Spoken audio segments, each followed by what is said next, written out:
بسم اللہ الرحمن الرحیم۔ السلام علیکم دوستو، آپ کو نصیحت چینل پر خوش آمدید۔ دوستو، اس ویڈیو میں آپ کو حضرت یوسف اور زلیخا کا قصہ بیان کریں گے، جس کا ذکر قرآن پاک میں بھی ہے۔ دوستو، ویڈیو شروع کرنے سے پہلے آپ سے گزارش ہے کہ ایک مرتبہ درود پاک پڑھ لیں، اور اگر ابھی تک آپ نے ہمارے چینل نصیحت کو سبسکرائب نہیں کیا تو سبسکرائب کر لیں، جزاک اللہ۔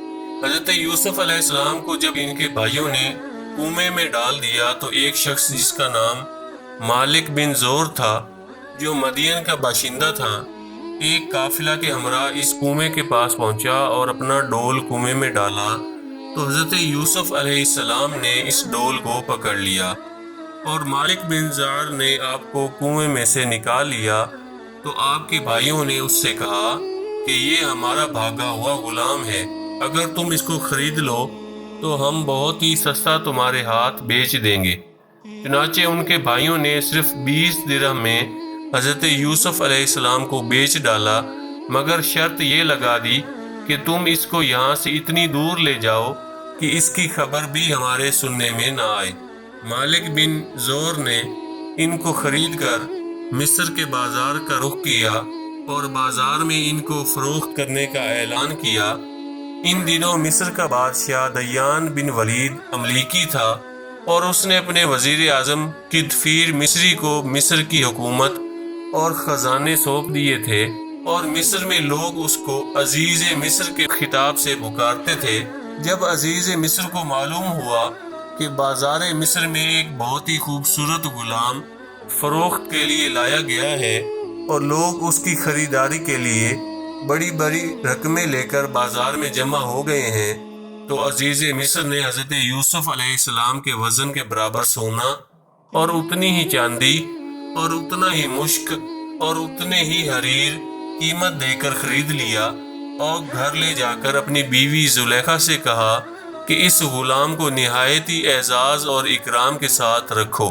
اس وقت آپ کی عمر شریف 13 یا 17 برس کی تھی۔ زلیخا حضرت یوسف علیہ السلام کے حسن و جمال پر فریفتہ ہو گئی، اور ایک دن خوب بناؤ سنگھار کر کے تمام دروازوں کو بند کر دیا، اور حضرت یوسف علیہ السلام کو تنہائی میں لے جا کر لبھانے لگی۔ آپ نے معاذ اللہ کہہ کر فرمایا کہ میں اپنے مالک عزیز مصر کے احسان کو فراموش کر کے ہرگز اس کے ساتھ کوئی خیانت نہیں کر سکتا۔ پھر جب خود زلیخا آپ کی طرف لپکی تو آپ بھاگ نکلے، اور زلیخا نے دوڑ کر پیچھے سے آپ کا پیراہن پکڑ لیا، جو پھٹ گیا، اور آپ کے پیچھے زلیخا دوڑتی ہوئی صدر دروازے پر پہنچ گئی۔ اتفاق سے ٹھیک اسی حالت میں عزیز مصر مکان میں داخل ہوا اور دونوں کو دوڑتے ہوئے دیکھ لیا، تو زلیخا نے عزیز مصر سے کہا کہ اس غلام کی سزا یہ ہے کہ اس کو جیل خانہ جات بھیج دیا جائے یا اور کوئی دوسری سخت سزا دی جائے، کیونکہ اس نے تمہاری گھر والی کے ساتھ برائی کا ارادہ کیا تھا۔ حضرت یوسف علیہ السلام نے فرمایا کہ اے عزیز مصر، یہ بالکل ہی غلط بیانی کر رہی ہے، اس نے خود مجھے لبھایا اور میں اسے بچنے کے لیے بھاگا تو اس نے میرا پیچھا کیا۔ عزیز مصر دونوں کا بیان سن کر حیران رہ گیا اور بولا کہ اے یوسف علیہ السلام، میں کس طرح باور کر لوں کہ تم سچے ہو؟ تو آپ نے فرمایا کہ گھر میں 4 مہینے کا ایک بچہ پالنے میں لیٹا ہوا ہے، جو زلیخا کے ماموں کا لڑکا ہے، اس سے پوچھ لیجئے کہ واقعہ کیا ہے۔ عزیز مصر نے کہا کہ بھلا 4 ماہ کا بچہ کیا جانے اور وہ کیسے بولے؟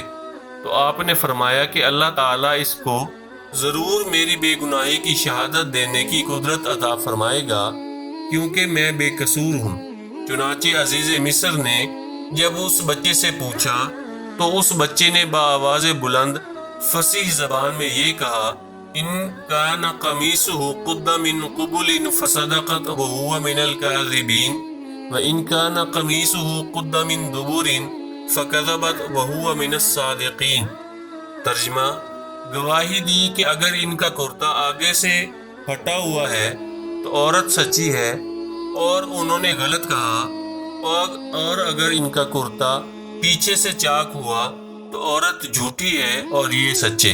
بچے کی زبان سے عزیز مصر نے یہ شہادت سن کر جو دیکھا تو ان کا کرتا پیچھے سے پھٹا ہوا تھا۔ تو اس وقت عزیز مصر نے حضرت یوسف علیہ السلام کی بے گناہی کا اعلان کرتے ہوئے یہ کہا، اِنَّهُ مِن كَيْدِكُنَّ إِنَّ كَيْدَكُنَّ عَظِيمٌ یوسف اعرض عن هذا واستغفری لذنبک انکی کنت من الخاطئین۔